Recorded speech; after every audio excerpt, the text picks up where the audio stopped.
Hello everyone and welcome back. Today we're gonna use our super cute, and I have to take this out because it's easier to see this way. Our super cute stamp of the month. It's called Sweet Little Things. It's only available in January. So if you're interested in this one, you can order it by itself. But if you place an order of $50 or more, you get the stamp set for $5. All my VIP customers, if you place an order of $50 in January, you will get this one for free. So make sure, if this is on your list and you really like this, to get one. I just love these little critters. They're so cute. You mean the world to me, your happy day, sweet little things. You're my greatest joy. And this one says, you make me smile. And we have these little cute little mouse. This kind of looks like Winnie the Pooh. And then we have the little rabbit, little flower pack. So it's just an overall super cute stamp set. And we're going to use this today in a card that has just a tiny little twist. I will make a few more with this set coming up, but today we're going to look at this one here. So this set is a regular card base. So 5.5 by 4.25, and all I did was I stamped the rabbit first, and then I folded excuse me, folded the corner over. And I will show you this quick here. So here's the inside stamped, and to make sure which how far to fold the corner over, I just eyeballed and then pulled it over, used my bone folder and made sure it was nice and straight. And you can open it or close it further away depending on, you know, what you like, how much you want to show. So this piece is cut at 5.25 by 4, and it would normally fit directly onto the front of your card like so.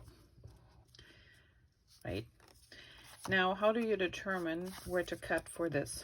So what I did is I cut my paper, and I just, for demonstration purpose, will turn this around. I aligned it up so I could see that it was in the center. Just imagine this is still there. Okay, so I just made sure it's in the center. I hold on to it, don't move it after you try that. I flipped it over, and then I just pulled in my, this around here. I pulled in my paper trimmer, and I have the one with the railing. If you don't, it works with the other one too. So just make sure you're not gonna move this piece anymore once you have it in your hand. So I put it underneath here and then just moved it closely. So right here is the edge of my card, and then you just pull this away and cut it down, and there's your score. And that should fit perfectly onto the card. So let's see how well we did, shall we? Okay, so this is going to be on the card front.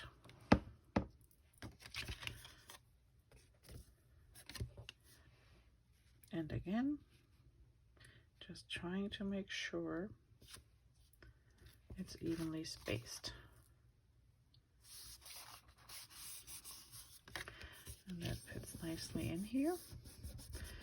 So you just want to make sure that wherever that fold line is, that your paper doesn't go across, because then it makes it hard to fold over. And I will just put a little bit adhesive, and I'm not doing all the way. I just put a little bit down because I still want to tuck my glitter papers in there later. Okay, now we have this piece, and in this case I decided to use the back side of the paper. we're just lining this up so there's a nice even space around it. And voila, there is your corner. That's how easy that is. Now the strips come in different lengths, and the first thing I did was I put a little fin in them. And the best way to do this is from the back side. So you cut in the middle as far as you want to go, and then you cut from each corner to the center point, and then you have a perfectly spaced. Okay, sorry about this little interruption. So again, when you want to cut your fins, your little flag ends, you want to gauge the middle of that piece, and then you just cut up as far as you want that fin to go, and then you go from one corner to the tip of that point, and then from the other corner to this tip, and there you have it. So one more time. Oh, that's about the middle up till here. And if they're a little bit longer or shorter, that's up to you. And then this one, and here you have it. So this, I find, is the easiest way to adhere them.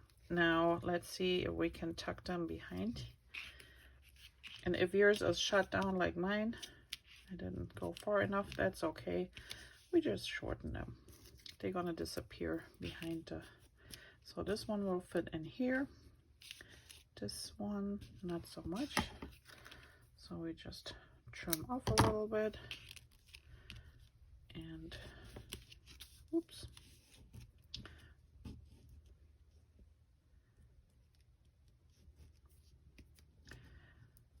So if yours is too shut down, that's okay. And then we just do a little bit here. Okay, just more. There you go. They all fit in. This one maybe a little bit shorter, and then we can adhere them.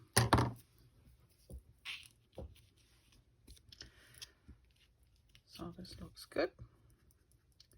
Let's put a little bit of adhesive on here and push them right back where we had them sitting. So again, if your little flap here is closed and you can't get anything behind it, just shorten it and butt it up with that edge. No problem. Now we put this one over here. And then this is our tag. So this has two sides. There's a lighter side and there's a darker side. So it's up to you. Let's do the lighter side here maybe. And thinking of you, we put here in the middle. And then I use the black pen to do the little full stitching around the edges. And you can do waves, you can do other things. It's up to you. I just do the faux because that's the easiest way to give a little bit more interest.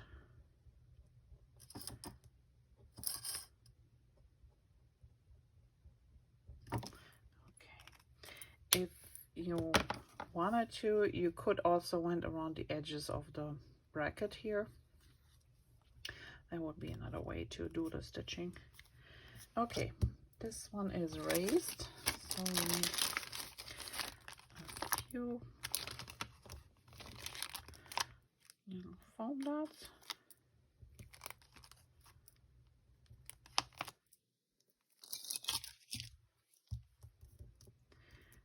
And remove the backing.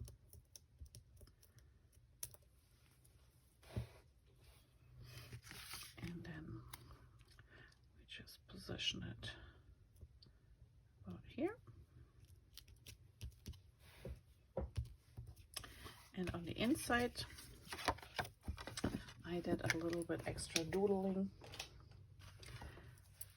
Nothing spectacular, a couple of dots. A line. spots.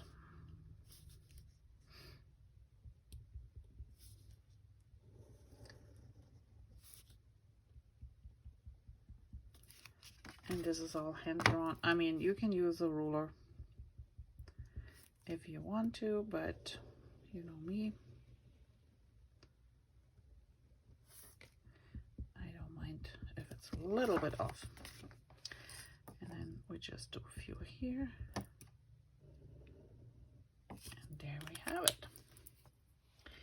Now that is it for this card. So very easy, quick alternative to your regular card bases. And the inside of ours, in this case, you can use watercolor pencils, you can use markers. The only problem with the markers is if you use markers on this one, it might bleed through it in the back.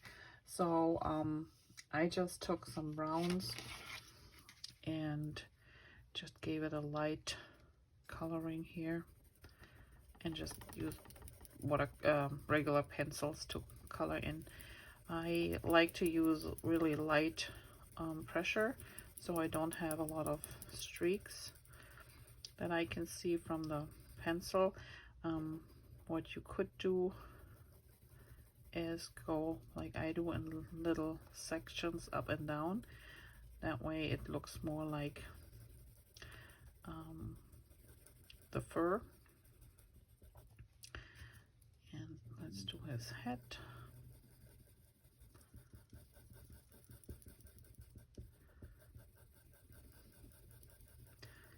And that's how you give him a little bit color. So I don't have you watch me coloring the rest here, but you get the idea.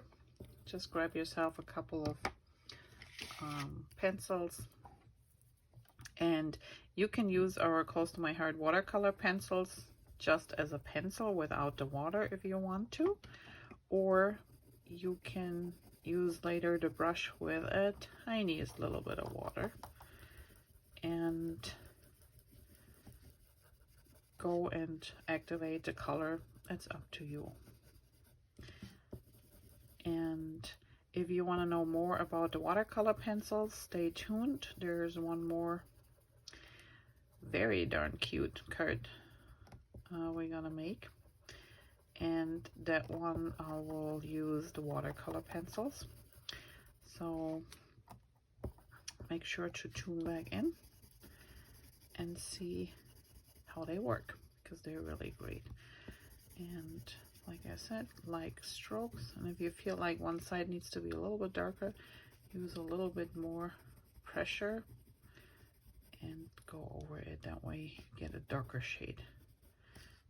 But don't push too hard, because then you have these harsh lines and they never look good.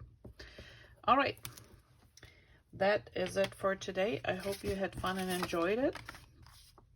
So pretty much this is a 5 1/4 by 4 piece of paper, and then I showed you how to cut it. There's a little tag, whatever you have on hand, and a couple of strips from glitter paper. You can add a couple more blings if you have to instead of the glitter paper. So there's lots of ways to differently decorate the card. And then don't forget to color and make it pretty on the inside too. Thank you for watching, and check back for some utterly wonderful birthday card. See you soon. Bye bye.